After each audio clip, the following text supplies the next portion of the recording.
Bonsoir Patrice Guillet. Bonsoir madame. Un peu comme la galette des rois, la chandeleur est une tradition. Quelle est l'histoire de la chandeleur? Alors disons que la fête de la Chandeleur c'est un peu spécial. Alors c'est une histoire déjà d'une coutume païenne à propos donc, des fêtes des chandelles.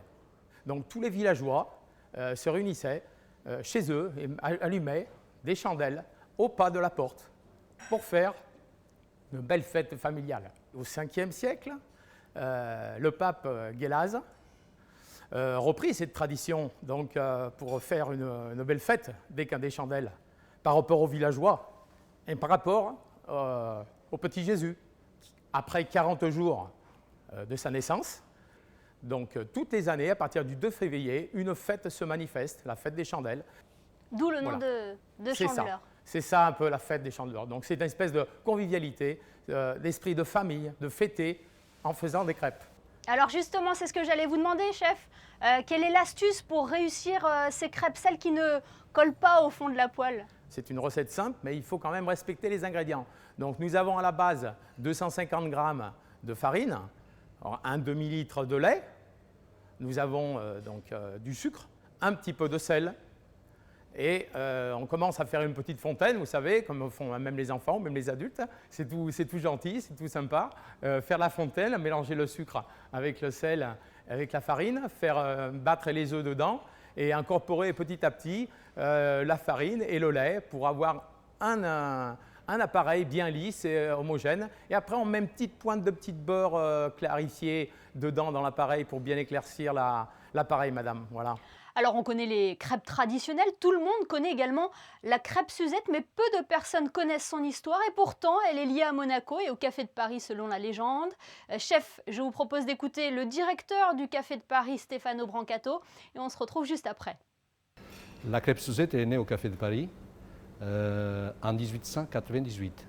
Le futur roi d'Angleterre, Édouard VII, dînait avec une jeune femme, il s'appelait Suzette.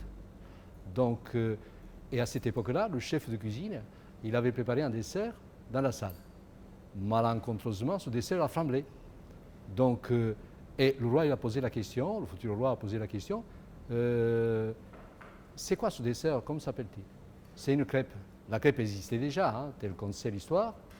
Néanmoins, le roi il a dit, eh bien, si vous ne connaissez pas, voilà, ça sera la crêpe Suzette suite à la jeune dame qui était à son côté.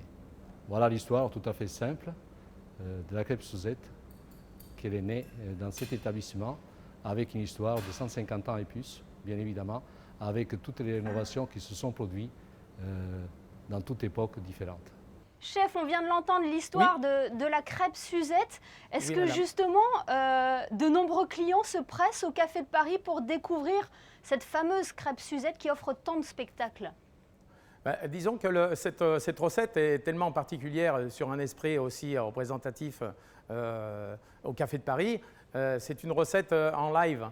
Donc les gens apprécient le vieux style aussi, même si des fois ce n'est pas tout à fait permis. Dans des salles fermées, ce n'est plus autorisé de faire du flambage sur les nouvelles lois. Mais au Café de Paris, nous avons une grande terrasse, nous avons cet chaleureux accueil et espace par les lois respectées, donc d'exécuter la recette donc à partir d'un caramel qui se fait à base de sucre et de jus d'orange pour caraméliser le jus d'orange.